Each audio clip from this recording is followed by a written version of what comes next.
Major funding for NJ Spotlight News is provided in part by NJM Insurance Group, serving the insurance needs of residents and businesses for more than 100 years. Horizon Blue Cross Blue Shield of New Jersey, an independent licensee of the Blue Cross and Blue Shield Association, and by the PSCG Foundation.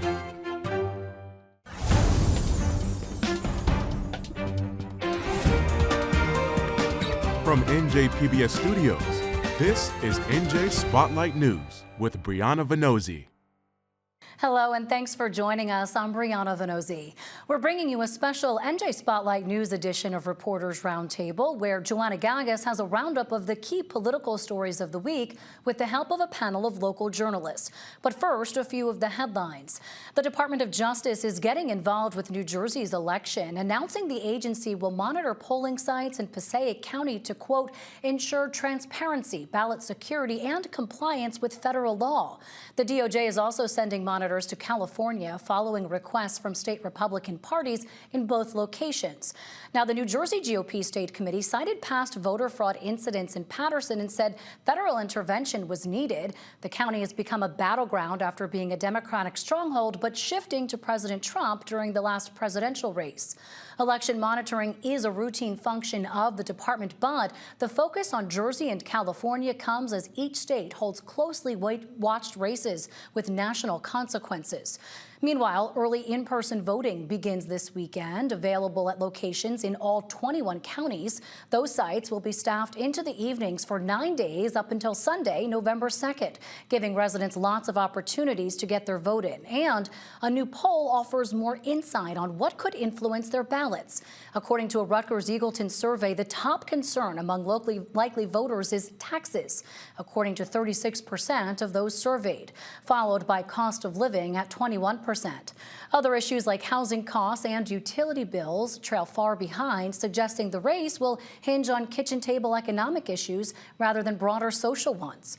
Also notable, 55% of voters think the state is on the wrong track, and it finds Governor Murphy underwater with a 47% unfavorable rating. Also, an update on the investigation into that tragic double murder-suicide involving a state trooper earlier this year. The Hunterdon County Prosecutor's Office has charged a Franklin Township police sergeant with misconduct for failing to properly respond to 911 calls about the incident. Instead of heading straight to the scene, prosecutors say Sergeant Kevin Bellaro first drove about 1.5 miles in the opposite direction to make a personal transaction at an ATM, while the second and third calls about the gunshots in the area were received. Investigators say it took Bellaro 17 minutes to arrive, and he didn't stop to speak with those callers. He's accused of falsifying official reports, including that he couldn't make contact with one caller or locate the source of the gunshots. Witness accounts and GPS data show Bellaro left the scene and went to a pizzeria. The victims, 33-year-old Lauren Samanchik and her 29-year-old boyfriend Tyler Webb, were shot dead that night at her home. Bellaro's attorney called the murders a tragedy, but added nothing the sergeant did or didn't do that night could have stopped it. The victims' families are suing both the Franklin Township and state police departments, while the Hunterdon County Prosecutor's Office has taken control of the local police, citing concerns about their operations and effectiveness. Finally, New Jersey is all over the big screen and apparently cashing in when the cameras roll. The highly anticipated biopic Springsteen, Deliver Me From Nowhere, hits theaters this weekend. The film, shot in 16 towns across the state, spending an estimated $41.8 million during the month-long production, reflecting a broader trend here. In 2024 alone, the Garden State welcomed 556 productions, resulting in a record-setting $833 million in state film spending, while hiring more than 30,000 crew members. That's up dramatically from previous years. State officials attribute the surge to the New Jersey Economic Development Authority's generous film and digital media tax credit program. It's about 40% of production costs, which has become a major incentive for Hollywood to shoot here rather than other traditional locations. Local businesses say they're seeing a boost wherever the cameras go. Still, some critics question whether the subsidies being used to lure the big budget projects here will deliver long-term value for taxpayers. And those are our top headlines. Reporters Roundtable begins right now.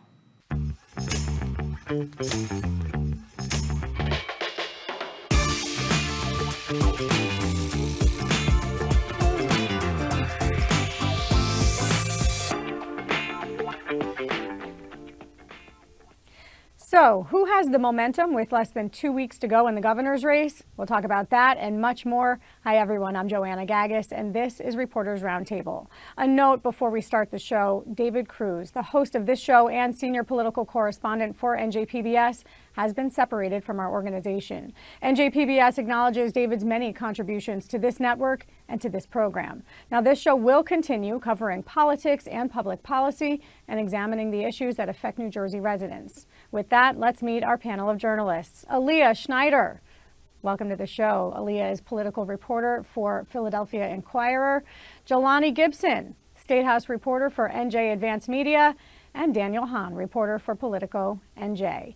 So Republican candidate Jack Ciattarelli looks positioned to lock in the endorsement of the Lakewood VOD. That's the Ultra-Orthodox Leadership Council. That could mean some 18,000 votes for Ciattarelli in Lakewood alone. We know there's an impact in the surrounding area as well. And then on the Democratic side, Congresswoman Mikey Sherrill has gotten the endorsement of former President Barack Obama. Aaliyah, I'm going to start with you. How impactful do you believe that endorsement of the former president will be for Sherrill? You know, it's hard to say. I think that it helps drive some excitement. I guess what I question is whether the people who are excited by that are people, whether they were going to vote or not in the first place. They will be rallying together next weekend. And so I do think that especially as Mikey Sherrill tries to reach out to Black voters in particular and strengthen her support there, I think having the first Black president definitely could help. I'm not sure how concrete that impact will be. We also see Josh Shapiro, governor of Pennsylvania, is going around with her this weekend. Do you think that that's going to have any more impact for her? Josh Shapiro is a pretty popular politician. He's consistently had pretty high approval ratings, and he's really become a national figure beyond Pennsylvania. I think how much he connects in New Jersey, I don't know, but it's interesting because Jack Ciattarelli actually mentions Josh Shapiro and Pennsylvania policies quite often when talking about some things that he might want to do with taxes, for example. And Mikey Sherrill has mentioned Pennsylvania as well, but it is sort of interesting that the Republican candidate is kind of praising this governor who's actually supporting Mikey Sherrill. So I do think that perhaps Josh Shapiro is seen as more of like a current national leader in the Democratic Party right now, or rising, I should say, potential rising national leader that has raised his national profile.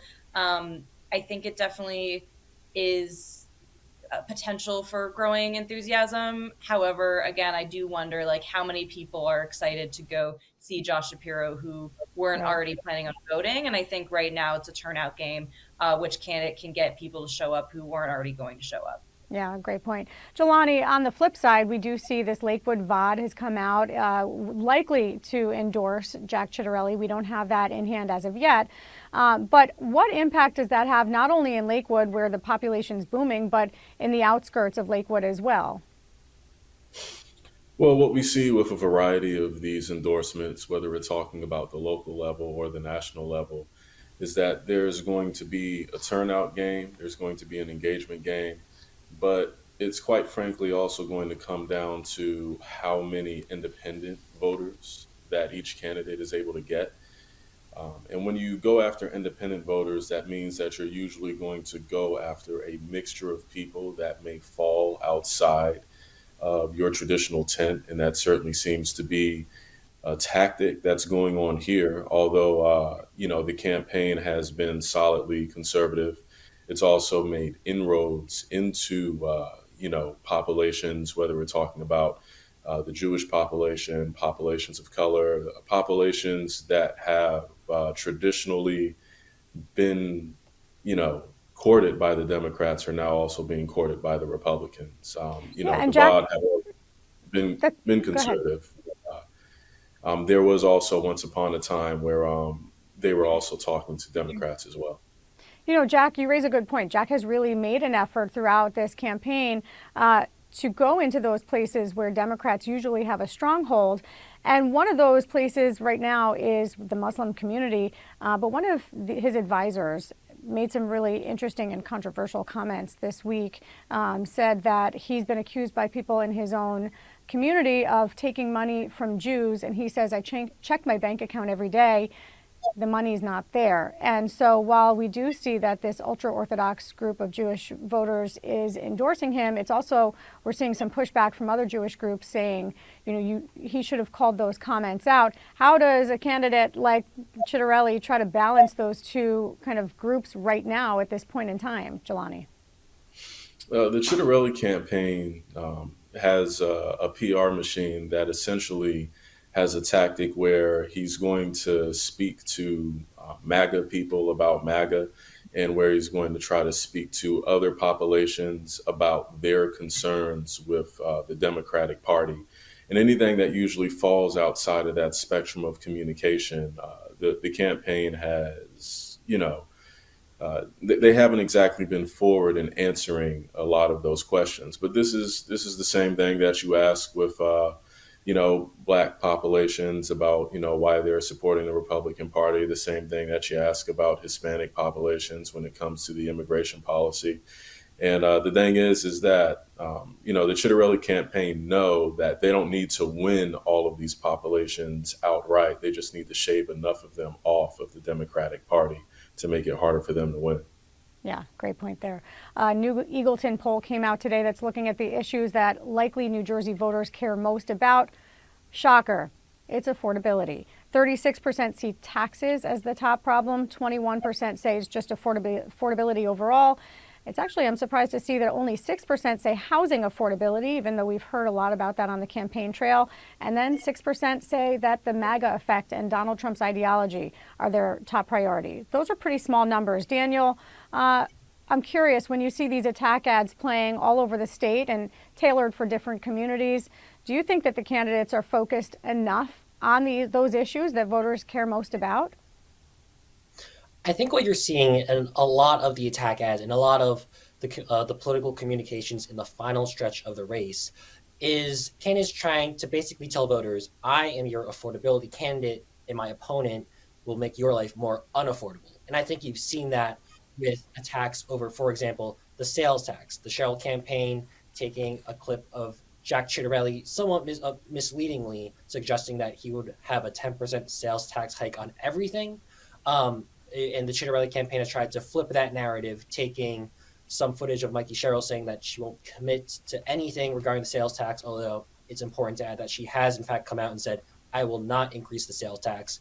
So I think that both campaigns know that this election, in large part, will be won or lost based off of who can convince voters that they're best for their pocketbooks. And you've seen that with some of the other things.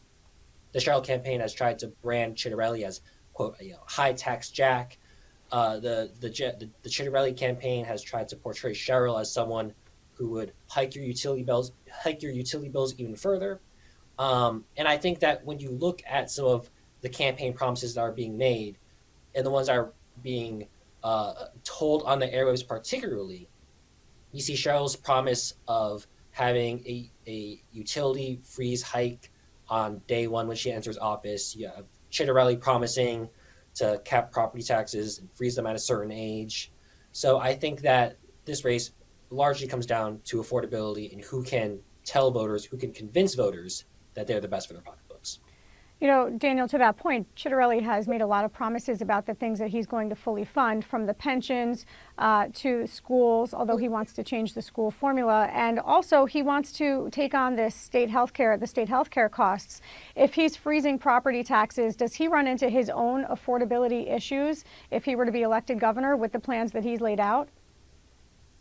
I think that this has been something of an unexplored narrative within Chitterelli's campaign promises, because if you take a step back at what he's proposing, he wants tax cuts across the board. He wants to cut the business tax in half.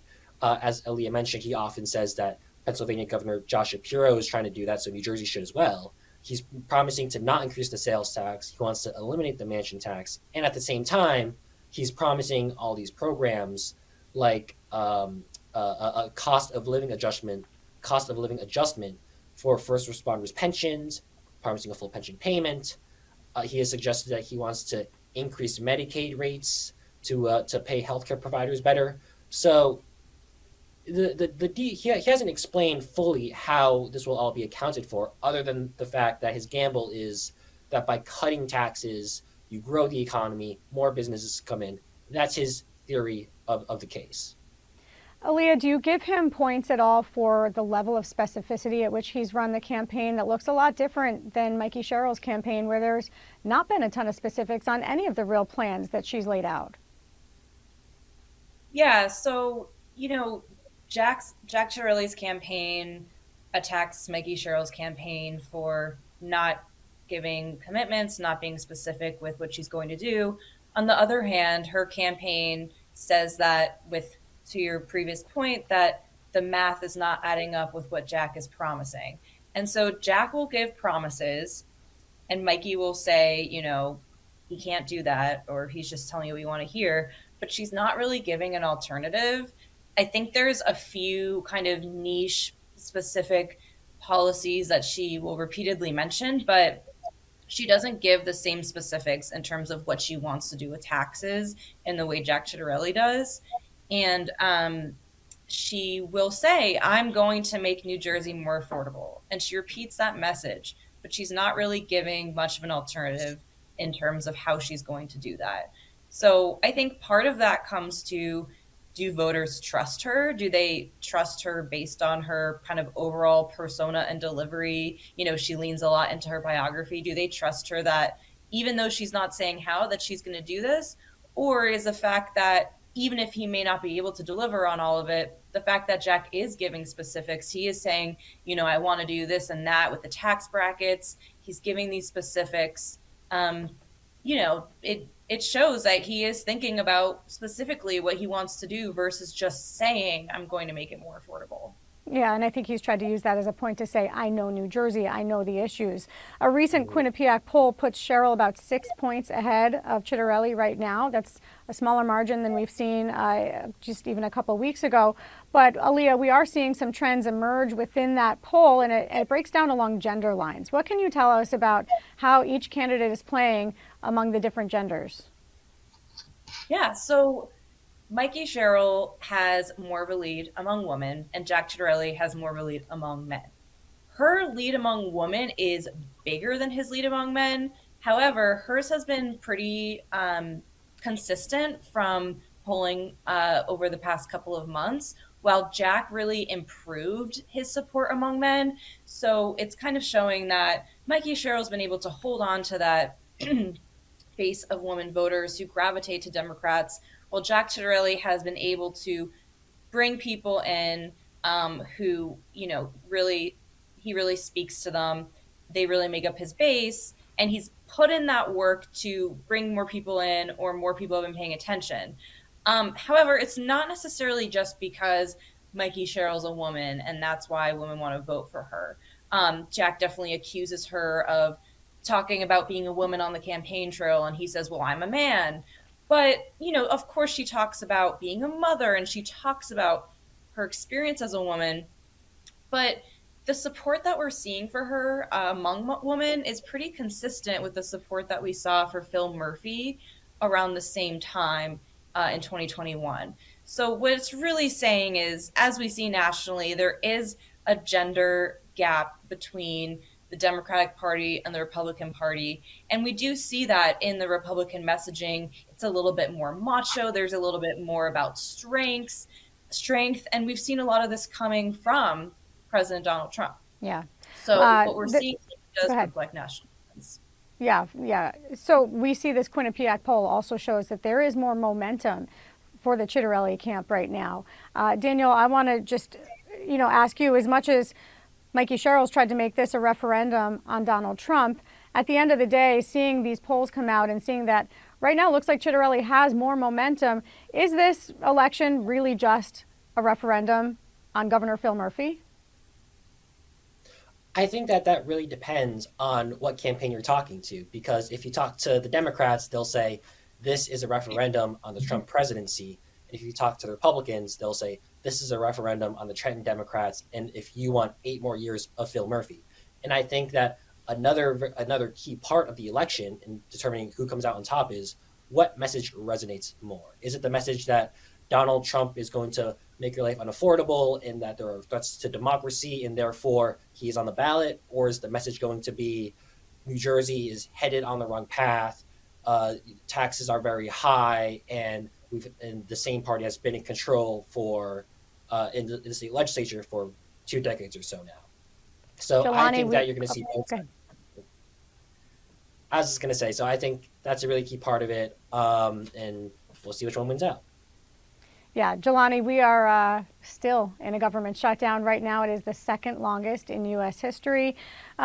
We've heard some rumblings, the president doubling down this week on the fact that he says he's going to terminate gateway funding. Obviously, this has given the Cheryl campaign some teeth where she can come out pretty boldly against this. It's one of the areas where she's been strongest in terms of her messaging on the campaign trail. Do you think that this is actually an issue that gets voters engaged who might not otherwise come out to the polls?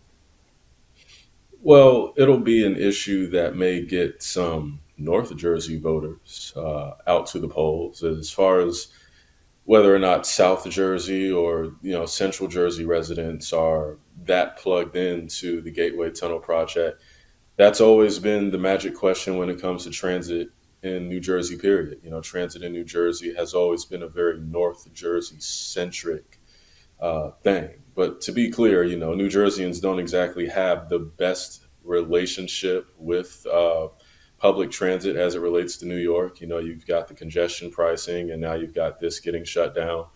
And so it may get some North Jersey voters to the poll, but as far as Central Jerseyans and South Jerseyans, more than likely no. Couple of follow-ups there. Chitterelli really has stayed out of this. He's stayed pretty quiet, and Cheryl's tried to come after him and say, look, this is a major New Jersey issue. He doesn't care about it. He's not speaking out on it. Do you think it's been a smart political strategy for him to hang back, obviously not incurring any ire from the president? Well, what the Chitterelli campaign is betting on is exactly what I talked about earlier, to a certain extent, that Central Jerseyans and South Jerseyans won't really care a lot about it. And that also a lot of the Republicans who feel as if public transit doesn't really affect them in the areas that they live in, the Chitterelli campaign is essentially making that bet that it's not worth it to begin with. And, that's really what it comes down to is the demographics of who's really into public transit. Aaliyah, we've got some early voting numbers coming in already. Vote by mail has been an option that isn't going anywhere. Voters are increasingly using it. We also know that early in-person voting starts this week. But what can you tell us just in terms of who's actually still using this vote by mail option this election season? Yeah, so perhaps unsurprisingly, we're seeing more Democrats using the vote by mail option. I think that's kind of in line with what we would expect, and I'd hesitate to draw any big conclusions about the race based off of that. We have seen a shift in messaging nationally on the Republican side to be more open to vote by mail, but really just looking at the messaging from when vote by mail began, it really is something that Democrats are embracing more. So I'm really looking forward to seeing what turnout looks like for the early voting that, as you said, starts this weekend, because with that, Republicans who maybe are skeptical of putting their ballots in the mailbox, they can still vote at a time that's more convenient for them than Election Day, but still do that in-person process.